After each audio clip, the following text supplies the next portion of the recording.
دنیا کے نقشے پر اگر چند ایسے مقامات تلاش کیے جائیں جہاں سے عالمی معیشت کی نبض چلتی ہے تو ان میں سب سے نمایاں نام اسٹریٹ آف ہرمز کا سامنے آتا ہے۔ یہ محض ایک سمندری راستہ نہیں بلکہ عالمی تجارت کا وہ دروازہ ہے جہاں سے روزانہ لاکھوں ٹن سامان اور توانائی دنیا کی مختلف حصوں تک پہنچتی ہے۔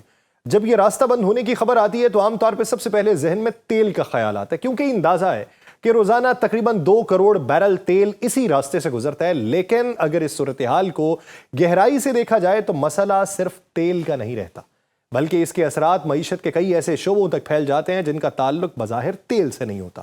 در حقیقت تیل کی ترسیل رکنے کا مطلب صرف ایندھن کی کمی نہیں ہے، بلکہ اس پورے صنعتی نظام کا متاثر ہونا ہے جو اسی خام مال سے پیدا ہونے والی کیمیائی اشیاء پر قائم ہے۔ تو اس بندش نے دنیا کے طوطے اڑائے ہوئے ہیں۔ آپ سب پر سلامتی ہو، میں یاسر رشید ہوں اور آپ دیکھ رہے ہیں سنو نیوز۔ ناظرین، اس حقیقت کو سمجھنے کے لیے سب سے پہلے ایک ایسی کیمیکل پہ نظر ڈالنا پڑتی ہے جو دنیا میں سب سے زیادہ مقدار میں تیار کیا جاتا ہے اور جس کے بغیر جدید صنعت کا تصور ادھورا ہے۔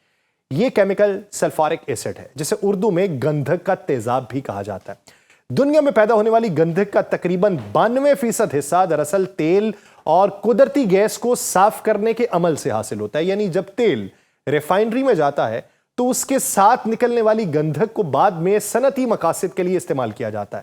اگر تیل کی ترسیل رک جائے تو اس کا مطلب یہ ہے کہ ریفائنریز کم چلیں گی اور گندھک کی پیداوار بھی کم ہو جائے گی۔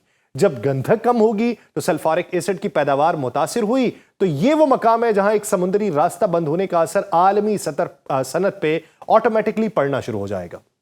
گندھک کی اہمیت اس لیے بہت زیادہ ہے کیونکہ یہ دھاتوں کو زمین سے نکالنے کے عمل میں بنیادی کردار ادا کرتی ہے۔ مثال کے طور پہ تانبا نکالنے کے لیے بڑے پیمانے پہ یہی کیمیکل استعمال ہوتا ہے۔ پھر اسی طرح کوبالٹ جیسی دھاتیں بھی اسی کے ذریعے نکالی جاتی ہیں، اور یہ دونوں دھاتیں بھی جدید ٹیکنالوجی کے لیے انتہائی اہم ہیں۔ یعنی گندھک گئی تو کوبالٹ گیا، کوبالٹ گیا تو تانبا گیا، تانبا گیا تو تانبے سے بجلی کا نظام، ٹرانسفارمرز اور پاور گرڈ میں استعمال ہونے والی جو چیزیں ہیں وہ بھی رک جاتی ہیں۔ کوبالٹ گیا تو برقی گاڑیوں کی بیٹریز میں جو بنیادی عنصر ہوتا ہے وہ بھی جاتا رہتا ہے۔ اگر گندھک کی سپلائی کم ہو جائے تو کان کنی کا عمل سست پڑتا ہے، اور اس کا مطلب یہ ہے کہ یہ وہ دھاتیں ہیں جن پر جدید صنعت کھڑی ہے اور ان کی پیداوار بھی متاثر ہونے لگتی ہے۔ یہ سلسلہ یہیں پہ ختم نہیں ہوتا بلکہ اس کا اثر الیکٹرانکس کی صنعت تک بھی پہنچتا ہے۔ دنیا بھر کے ڈیٹا سینٹرز، کمپیوٹر سرورز، جدید الیکٹرانک آلات کے اندر موجود سرکٹس کے لیے مختلف دھاتیں درکار ہوتی ہیں۔ جب ان دھاتوں کی سپلائی متاثر ہوتی ہے تو پوری سپلائی چین میں خلل پیدا ہوتا ہے۔ یہی وجہ ہے کہ صرف ایک سمندری راستے کی بندش بظاہر تیل کا مسئلہ لگتی ہے، لیکن در حقیقت یہ جدید ٹیکنالوجی کے پورے نظام کو متاثر کر سکتی ہے۔ اس صورتحال کا ایک اور پہلو قدرتی گیس سے بھی جڑا ہوا ہے۔ خلیج کے ممالک سے نکلنے والی مائع قدرتی گیس کا ایک بڑا حصہ بھی اسی راستے سے گزرتا ہے، اور خاص طور پہ قطر سے آنے والی گیس کا تقریباً 30% حصہ اسی راستے سے گزرتے ہوئے مشرقی ایشیا تک پہنچتا ہے۔ اس میں ایک اہم منزل تائیوان بھی ہے۔ اطلاعات کے مطابق تائیوان کے پاس گیس کے ذخائر محدود مدت کے لیے ہوتے ہیں، اور اگر ترسیل رک جائے تو چند دنوں کے اندر توانائی کا بحران پیدا ہو جاتا ہے۔ یہ صورتحال اس لیے بھی اہم ہے کیونکہ تائیوان کی معیشت کا ایک بڑا حصہ سیمی کنڈکٹر صنعت کے اوپر کھڑا ہے۔ دنیا کی سب سے بڑی چپ بنانے والی company Taiwan semi conductor manufacturing company ہے، جسے عام طور پہ TSMC کہا جاتا ہے۔ یہ کمپنی دنیا کی تقریباً 90% جدید سیمی کنڈکٹر چپس تیار کرتی ہے، اور یہی وہ چپس ہیں جو جدید موبائل فون، مصنوعی ذہانت کے نظام، سپر کمپیوٹرز اور دفاعی ٹیکنالوجی میں استعمال ہوتی ہے۔ اس کمپنی کے کارخانے بہت زیادہ بجلی استعمال کرتے ہیں۔ اندازہ یہ ہے کہ یہ اکیلے تائیوان کی مجموعی بجلی کا تقریباً 9% استعمال کر جاتے ہیں۔ اگر گیس کی سپلائی متاثر ہو، بجلی پیدا کرنے کے پلانٹس رکنے لگیں تو چپس کی پیداوار بھی رک جائے گی۔ اس کا مطلب یہ ہوگا کہ پوری دنیا میں ٹیکنالوجی کی سپلائی چین متاثر ہوگی۔ یہی وہ مقام ہے جہاں ایک سمندری راستہ عالمی ٹیکنالوجی کے مستقبل سے جڑ جاتا ہے۔ اگر چند ہفتوں تک بھی اس راستے میں رکاوٹ رہے تو اس کے اثرات کمپیوٹر چپس کی قیمتوں اور دستیابی پر بھی پڑیں گے، اور جدید دنیا میں تقریباً ہر شعبہ ان چپس پہ منحصر ہے۔ گاڑیوں کی صنعت سے لے کے موبائل فون تک ہر چیز اسی ٹیکنالوجی پہ چلتی ہے۔ اس بحران کا تیسرا اور شاید سب سے حساس پہلو خوراک کا ہے۔ دنیا کی زراعت کا بڑا حصہ مصنوعی کھادوں پہ انحصار کرتا ہے۔ ان کھادوں کی تیاری میں نائٹروجن بنیادی عنصر ہوتا ہے۔ اندازہ ہے کہ دنیا میں استعمال ہونے والی نائٹروجن کھادوں کے خام مال کا تقریباً 1/3 حصہ بھی اسی سمندری راستے سے گزرتا ہے۔ اگر یہ ترسیل بھی متاثر ہوئی ہے تو کھادوں کی قیمتیں بڑھیں گی، پیداوار کم ہوگی، اس کا اثر صرف کسانوں پہ نہیں پوری دنیا کی خوراک کی سپلائی چین پہ بھی پڑے گا۔ حقیقت یہ ہے کہ آج دنیا کی تقریباً نصف آبادی ایسی خوراک پر زندہ ہے جس کی پیداوار مصنوعی نائٹروجن کھادوں کی وجہ سے ممکن ہوتی ہے۔ اگر یہ کھادیں مہنگی یا کم دستیاب ہوں تو زرعی پیداوار متاثر ہوگی، اور یہی وجہ ہے کہ توانائی کی سپلائی میں خلل دراصل خوراک کے نظام کو بھی متاثر کرے گا۔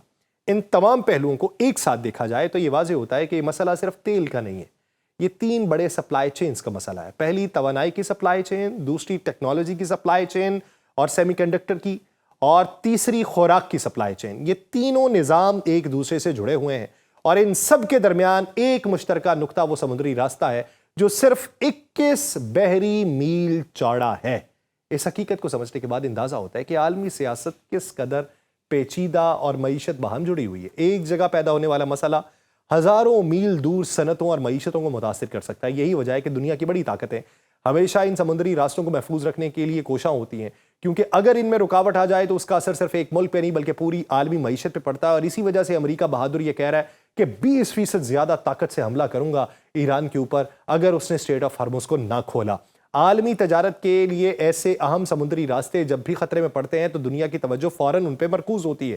تاریخ یہ بتاتی ہے کہ جب بھی کسی ملک یا قوت نے کسی اہم آبی گزرگاہ کو بند کیا تو ابتدا میں بہت سے لوگ اسے صرف ایک علاقائی تنازع سمجھتے رہے، لیکن وقت گزرنے کے ساتھ ساتھ اس کے اثرات عالمی معیشت اور سیاست پہ ظاہر ہونے لگے۔ یہی وجہ ہے کہ آج جب اسٹریٹ آف ہرمز جیسے راستے کے بارے میں خدشات سامنے آتے ہیں تو ماہرین فوراً تاریخ کی مثالیں بھی یاد کرتے ہیں تاکہ یہ اندازہ لگایا جا سکے کہ اس طرح کے اقدامات کے نتائج کیا ہو سکتے ہیں۔ تاریخ میں اس کی سب سے نمایاں مثال 1956 کا سوئس کرائسس ہے۔ اس وقت مصر کے صدر جو عبد الناصر ہیں انہوں نے نہر سویز کو قومی تحویل میں لے لیا تھا۔ یہ نہر یورپ اور ایشیا کے درمیان سب سے مختصر سمندری راستہ تھی اور عالمی تجارت کے لیے انتہائی اہم سمجھی جاتی ہے۔ ابتدا میں بہت سے مبصرین نے اسے صرف ایک سیاسی اعلان سمجھا، لیکن جب برطانیہ، فرانس اور اسرائیل نے اس کے رد عمل میں فوجی کارروائی کی تو صورتحال عالمی بحران میں تبدیل ہوئی۔ نہر کی بندش نے یورپ میں تیل کی سپلائی کو متاثر کیا۔ یورپی ممالک کو متبادل راستوں سے تیل منگوانا پڑا جو مہنگا اور وقت طلب تھا، اور اس بحران کے نتیجے میں عالمی منڈیوں میں تیل کی قیمتیں بڑھ گئیں اور یورپ کی معیشت پہ دباؤ پڑا۔ بعد میں پھر بین الاقوامی دباؤ آیا جس پہ جنگ بندی ہوئی اور نہر کھولی گئی، لیکن اس واقعے نے دنیا کو یہ سبق دیا تھا کہ ایک سمندری راستے کی بندش کس طرح عالمی نظام کو متاثر کرتی ہے۔ اسی طرح ایک اور مثال 1967 میں سامنے آئی جب عرب اسرائیل جنگ کے دوران مصر نے نہر سویز کو بند کر دیا تھا۔ اس بندش نے عالمی تجارت کو تقریباً 8 سال تک متاثر رکھا۔ اس عرصے میں کئی جہاز نہر میں پھنسے رہے جنہیں بعد میں یلو فلیٹ کے نام سے یاد کیا گیا۔ اس واقعے نے عالمی شپنگ انڈسٹری کو مجبور کیا کہ وہ افریقہ کے جنوبی سرے یعنی کیپ آف گڈ ہوپ کے ذریعے طویل راستہ اختیار کرے۔ اس سے سفر کا وقت اور اخراجات دونوں بڑھے اور اس دوران یورپ اور ایشیا کے درمیان تجارت سست پڑی اور تیل کی ترسیل بھی مہنگی ہو گئی۔ ابتدا میں بہت سے ممالک نے اس بندش کو ایک عارضی مسئلہ سمجھا، مگر 8 سال تک جاری رہنے والی صورتحال نے ثابت کیا کہ سمندری راستوں کا متبادل ہمیشہ آسان نہیں ہوتا۔ اسی طرح پھر تیل کی سپلائی سے جڑا ایک اور بڑا بحران 1973 میں سامنے آیا جسے 1973 کا آئل کرائسس کہا جاتا ہے۔ عرب اسرائیل جنگ کے دوران عرب تیل پیدا کرنے والے ممالک نے مغربی ممالک کو تیل کی فراہمی بند کر دی۔ اگرچہ یہ کسی سمندری راستے کی بندش نہیں تھی، لیکن اس کے اثرات تقریباً ویسے ہی تھے جیسے کوئی اہم تجارتی راستہ بند ہو جائے۔ اس بحران کے نتیجے میں امریکہ اور یورپ میں تیل کی قیمتیں کئی گنا بڑھی، پیٹرول پمپس پہ لمبی قطاریں لگنا شروع ہو گئیں۔ بہت سے ممالک کو توانائی سے بچنے کے لیے یا بچانے کے لیے ہنگامی اقدامات کرنا پڑے، اور اس بحران کے بعد امریکہ اور یورپ نے توانائی کے متبادل ذرائع تلاش کیے، اسٹریٹجک تیل کے ذخائر بنانے کا فیصلہ کیا۔ پھر اسی طریقے سے 1980 کی دہائی میں ایران اور عراق کے درمیان ہونے والی جنگ کے دوران خلیج میں ایک مرحلہ ایسا آیا جسے ٹینکر وار کہا جاتا ہے۔ اس دوران دونوں ممالک نے ایک دوسرے کے تیل بردار جہازوں کو نشانہ بنایا۔ اس صورتحال نے خلیج میں جہاز رانی کو خطرناک بنا دیا۔ نتیجتاً بہت سی شپنگ کمپنیز نے بیمہ کی قیمتیں بڑھا دیں، کچھ جہازوں نے خلیج کے راستے سے گزرنے سے گریز کیا۔ اس دوران امریکہ نے خلیج میں بحری گشت بڑھایا تاکہ جہازوں کی حفاظت کی جا سکے، اور یہ واقعہ اس بات کی مثال ہے کہ اگرچہ سمندری راستے مکمل طور پہ بند نہ بھی ہوں تب بھی خطرات تجارت کو متاثر کرتے ہیں۔ اسی طرح ایک اور اہم مثال 2021 کی ہے جب نہر سویز میں ایک بڑا کنٹینر جہاز ایور گیون پھنس گیا تھا۔ 6 دن تک وہ پھنسا رہا، لیکن وہ 6 دن کے اثرات عالمی تجارت پہ پڑے تھے۔ اندازہ ہے کہ ہر روز تقریباً $10 ارب مالیت کی تجارت متاثر ہوئی۔ سینکڑوں جہاز نہر کے دونوں طرف انتظار کرتے رہے۔ یورپ اور ایشیا کے درمیان سامان کی ترسیل میں تاخیر ہوئی، بعض کمپنیز کو متبادل راستے اختیار کرنا پڑے، اور اس واقعے نے ثابت کیا کہ عالمی سپلائی چین کتنی نازک ہوتی ہے اور ایک چھوٹا سا حادثہ عالمی معیشت کو متاثر کرتا ہے۔ ان تمام مثالوں میں ایک مشترکہ بات ہے، ابتدا میں اکثر ممالک اور ماہرین یہ سمجھتے ہیں کہ صورتحال عارضی ہے، جلد حل ہو جائے گی، مگر جب سپلائی چین متاثر ہوتی ہے تو اس کے اثرات دور دور تک محسوس ہوتے ہیں۔ تیل، خوراک، ٹیکنالوجی، صنعتی خام مال سب اسی نظام کا حصہ ہیں۔ جب ان میں رکاوٹ آتی ہے، قیمتیں بڑھتی ہیں، صنعتیں متاثر ہوتی ہیں، معیشتوں پہ دباؤ بڑھتا ہے۔ اسی لیے جب بھی کسی اہم سمندری راستے کے بارے میں خدشات پیدا ہوتے ہیں تو عالمی منڈیاں فوراً رد عمل دیتی ہیں، تیل کی قیمتیں بڑھنے لگتی ہیں، شپنگ انشورنس مہنگی ہوتی ہے، ممالک متبادل راستوں کے بارے میں سوچنا شروع کرتے ہیں، لیکن حقیقت یہ ہے کہ بہت سے ایسے راستوں کا مکمل متبادل موجود نہیں ہوتا۔ یہی وجہ ہے کہ عالمی طاقتیں ہمیشہ ان گزرگاہوں کو کھلا رکھنے کی کوشش کرتی ہیں۔ تاریخ کے ان واقعات سے یہ نتیجہ نکلتا ہے کہ عالمی تجارت کے راستے صرف جغرافیائی مقامات نہیں بلکہ پوری عالمی معیشت کے ستون ہیں۔ اگر ایران اس راستے کو نہیں کھولتا اور یہ کہتا ہے کہ یہ جنگ میری ٹرمز اور کنڈیشن کے اوپر ختم ہوگی، تو پھر دیکھنا یہ ہے کہ امریکہ کے پاس چارہ جوئی کے لیے متبادل آپشن کیا موجود ہوتا ہے۔ مجھے دیجیے اجازت، اللہ نے کے بعد۔